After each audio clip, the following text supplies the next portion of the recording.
नमस्कार, आर्य न्यूज देख रहे हैं आप। मैं हूं आपके साथ पल्लवी सिंह। मध्य प्रदेश और छत्तीसगढ़ की खबरों की ओर शुरुआत करेंगे मध्य प्रदेश से, जहां पर अगले साल नवंबर में विधानसभा चुनाव होने वाले हैं, जिसके मद्देनजर कांग्रेस ने रविवार को रामनवमी और 16 अप्रैल को हनुमान जयंती पर अपने पदाधिकारियों और विधायकों और कार्यकर्ताओं को रामलला, सुंदरकांड और हनुमान चालीसा का पाठ करने के निर्देश दिए।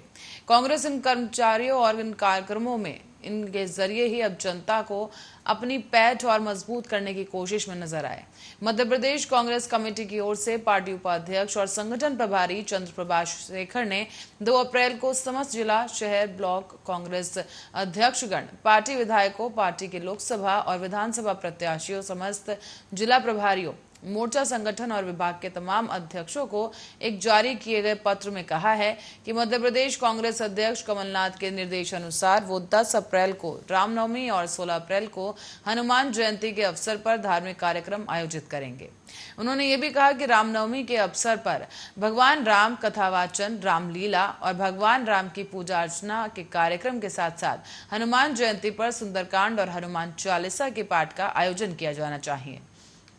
इसमें यह भी कहा गया है कि कमलनाथ रामनवमी के अवसर पर शुभकामना संदेश प्रेषित करेंगे। साथ ही हनुमान जयंती के अवसर पर अपने गृह क्षेत्र छिंदवाड़ा में विशेष पूजा अर्चना करेंगे। वहीं इस फैसले पर अब भोपाल मध्य से कांग्रेस विधायक आरिफ मसूद ने कहा था कि पार्टी ऐसे निर्देश देकर गलत परंपरा को स्थापित कर रही है। मसूद ने आश्चर्य जताया है कि रमजान और अन्य धर्मों के त्योहारों को मनाने के बारे में कांग्रेस ने अपने पदाधिकारियों और कार्यकर्ताओं के लिए इस तरह के निर्देश जारी क्यों नहीं किए।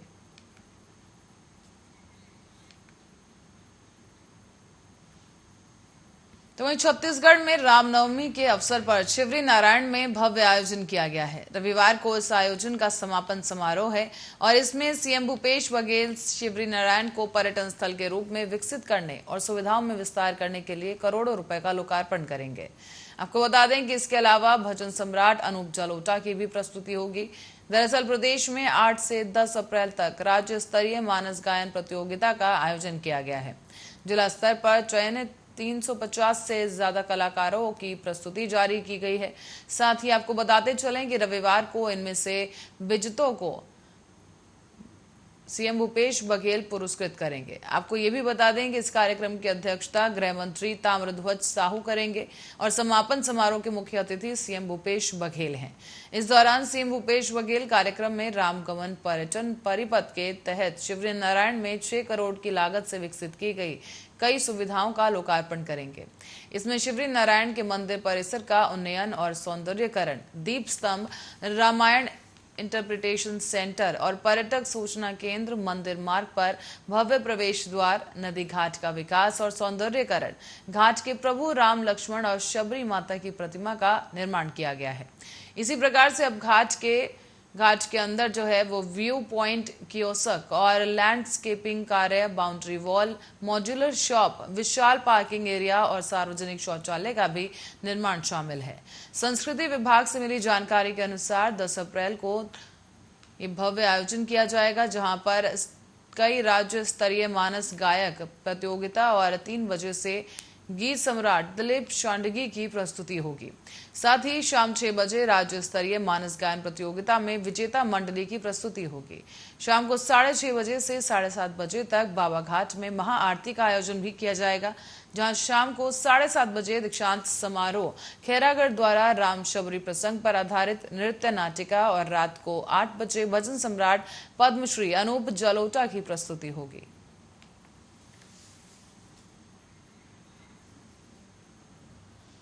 वहीं मध्य प्रदेश के मंदसौर पहुंचे महामंडलेश्वर स्वामी बैरागीनंद गिरी महाराज उर्फ मिर्ची बाबा ने जिले की समस्त गौशालाओं का निरीक्षण किया है। मिर्ची बाबा ने बताया है कि गौशालाओं में पिछले 6 महीने से एक भी रुपए सरकार की तरफ से नहीं पहुंचे। गायें भूख और पानी के कारण अपना दम तोड़ रही हैं और गौशालाओं में ना तो कोई कर्मचारी है, ना ही कोई डॉक्टर है। बाबा ने शिवराज सरकार पर निशाना साधा है और कहा कि ये भाजपाई सिर्फ गाय के नाम पर वोट बटोरने का काम करते हैं।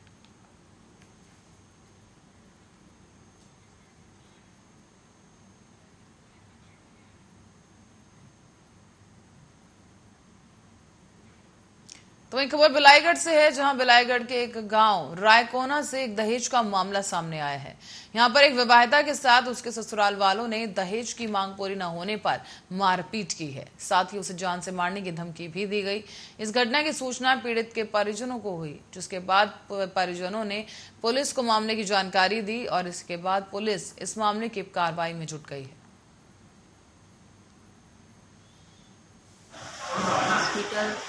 ससुराल वाले लोग मारपीट करें दहेज और पैसा के नाम से। और मेरी सास, चाचा, ससुर, मेरी ननद, नंदोई और मेरा घर वाला सबके सब मारे पीटे। मेरे बच्चे को भी छीन के ले गए हैं और उसको जानबूझ के वहाँ छीन के ले गए हैं कि ये कुछ मत बोलेगी अपने घर में।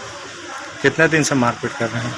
बहुत दिन हो गया, जब से मैं वहाँ से आई हूँ। मेरा केस वापस हुआ है, एक बार और हुआ था, तब से वो लोग चालू कर दिए मारपीट। तो वहीं रतलाम के जावरा में बीती रात को खाचरौद नाका क्षेत्र में एक सॉफ्ट ड्रिंक एजेंसी के एजेंट ने अवैध सॉफ्ट ड्रिंक सप्लाई की आशंका के चलते मनी लॉन्ड्रिंग वाहन रोक दिया है। आपको बता दें कि इस दौरान वाहन की चेकिंग की गई और पता चला है कि वाहन में सॉफ्ट ड्रिंक नहीं बल्कि रेलवे की सप्लाई वाला पैक्ड पानी है। तो वहीं इस मामले को रिपोर्ट कर थाने में दर्ज करवाई गई और पुलिस ने जांच शुरू कर दी है। जी, ये शाम को एक ये प्रकरण आया था कि कोई रेलवे का जो पानी रेलवे में बिकता है वो कहीं अपने सिटी में जो है बिक रहा है, इससे रिलेटेड आया था। तो वो वाहन संबंधित एक पेटी उसमें बोतलें रखी हुई हैं और उसकी जांच कर रहे हैं। और हमने खाद्य विभाग वालों को भी बताया था कि ये असली है, नकली है या इससे रिलेटेड संबंधित जांच करके और फिर वैधानिक कार्रवाई की जाएगी।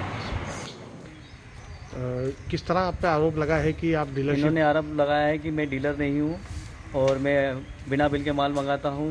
बिल नहीं मेरे पास, तो मेरे पास सब बिल है, ईवीआई बिल से माल मंगाता हूँ।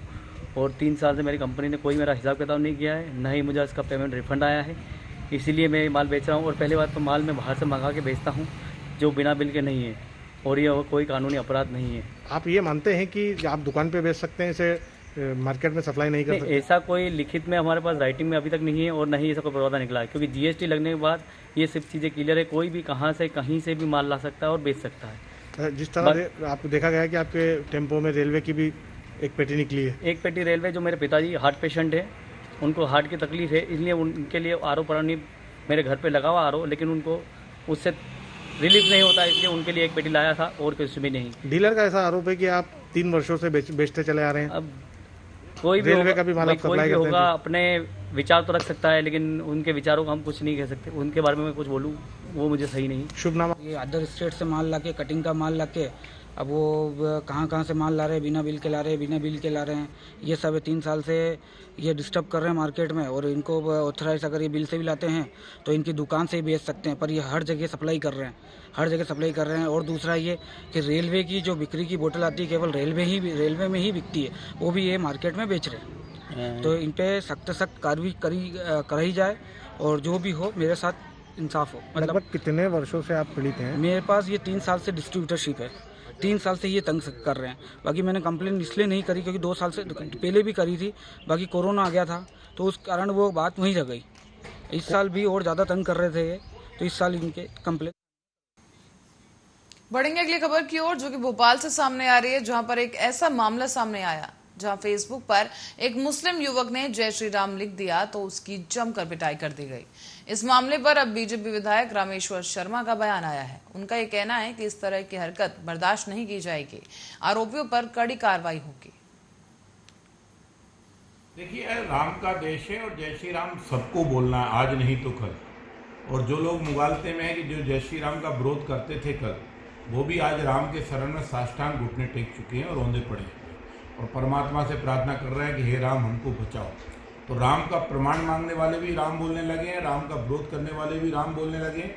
और तथाकथित कोई भी अगर फेसबुक पर कोई जय श्री राम लिखता है और तथाकथित लोग अगर उसको डराते धमकाते हैं, तो मेरा उनको भी कहना है कि समझ जाओ, होश में रहो। राम का विरोध हिंदुस्तान तो छोड़ो, विश्व में कहीं नहीं चल सकता। अब तो इंडोनेशिया जैसा मुस्लिम देश भी वहाँ पर राम कथा और रामायण पाठ कर रहा है। पाकिस्तान जैसा देश भी भारत की गौरवशाली संस्कृति को अपनाने वाली बात कर रहा है। इसलिए राम का जय जयकार होना अब किसी को रोके नहीं रुकने वाला है। राम सृष्टि का महानायक है, राम मर्यादा पुरुषोत्तम है, राम ही मानवीय संस्कृति की रक्षक है और इसलिए राम की जय श्री राम सब बोलेंगे। जो विरोध करने वाले हैं उनको भी बोलना पड़ेगा। रहा किसी के साथ मारपीट करने की घटना, इसको कभी भी बर्दाश्त नहीं किया जाएगा। हमारा आग्रह पूर्वक निवेदन है कि ये बदतमीजियां बंद करो। जय श्री राम लिखा भी जाएगा, जय श्री राम बोला भी जाएगा और जय श्री राम बोलने वाले को अगर कोई डांट भी देगा तो भी एक्शन होगा। तो इस मामले पे आपको लगता है कार्रवाई? बिल्कुल, सरकार जांच के निर्देश दे दिए गए, जांच होकर कार्रवाई होगी। अब बढ़ेंगे अगली खबर की ओर। रीवा में नवरात्रि गैस सिलेंडर के दामों के विरोध में एक अनोखा प्रदर्शन हुआ है। मां कालिका मंदिर में महिलाएं गैस सिलेंडर लेकर पहुंची और महिलाएं परिक्रमा करते हुए और नृत्य करते हुए नजर आई। आपको बता दें कि इन महिलाओं का कहना है कि बढ़े हुए दामों से घर चलाना मुश्किल हो गया है। सरकार लगातार दाम बढ़ा रही है और इसका असर उनकी रसोई पर सीधा पड़ रहा है।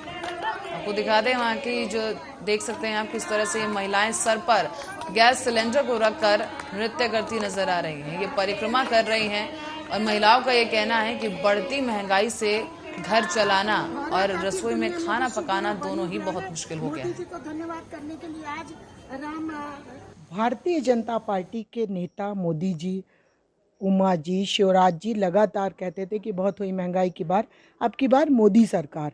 और जब से सरकार आई हुई है तब से महंगाई में लंका लगी हुई है और अभी तो हम लोग हैरान हो गए कल की रिपोर्ट देखकर कि वैश्विक स्तर पर महंगाई में वो हमारा भारत नंबर 1 हो गया और भारत विश्व गुरु बन गया। एलपीजी सिलेंडर हमारे देश में सबसे महंगा बिक रहा है और आम जनता को मिल रहा है। आज महिलाएं भोजन नहीं बना पा रही हैं, तो हम भी जैसा वो संदेश दिया करते थे वही संदेश हमने उनको उल्टा दिया है। आज माता रानी के दरबार में हम सब ने परिक्रमा करी है, सिलेंडर को सिर में लेकर और गरबा किया है और मोदी जी को बधाई दी है, शुभकामनाएं दी है कि आप कहा करते थे कि भारत को हम विश्व गुरु बनाएंगे, तो आखिर आप एलपीजी।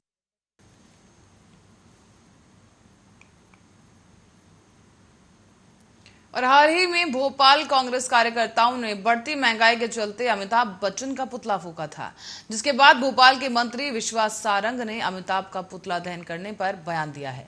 उन्होंने कहा कि अमिताभ का पुतला दहन करना दुर्भाग्यपूर्ण है। अमिताभ सिर्फ बॉलीवुड ही नहीं देश की जनता के भी हीरो हैं। आपको बता दें कि अमिताभ बच्चन ने 2013 में महंगाई को लेकर कांग्रेस के खिलाफ ट्वीट किया था, जिस पर कांग्रेस कार्यकर्ताओं ने अमिताभ बच्चन का पुतला फूंका है। तो वहीं अब बढ़ेंगे आगे की खबर की ओर और आपको बता दें कि इसके बाद से ही अब लगातार बयानबाजी भी सामने आ रही है और कांग्रेस द्वारा अमिताभ का यह पुतला दहन करना जो है दुर्भाग्यपूर्ण बताया जा रहा है।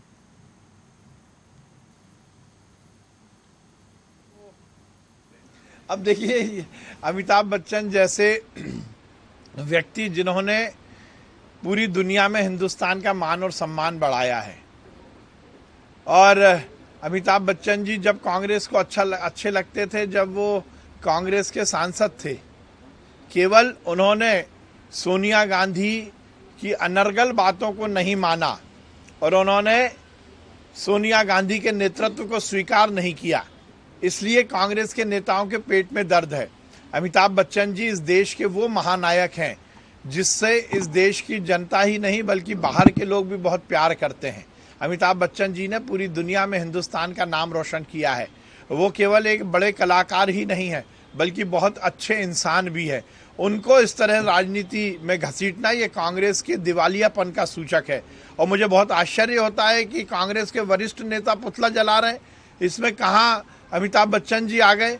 ये केवल अमिताभ बच्चन के माध्यम से अपनी कुंठा प्रदर्शित करने की बात है, क्योंकि अमिताभ बच्चन जी पहले तो नेहरू परिवार से जुड़े थे, पर उन्होंने जब देखा कि नेहरू परिवार की लाइन और लेंथ दोनों बिगड़ गई है, जब सोनिया गांधी के नेतृत्व में नेहरू परिवार चलने लगा तो उन्होंने उनका नेतृत्व स्वीकार नहीं किया।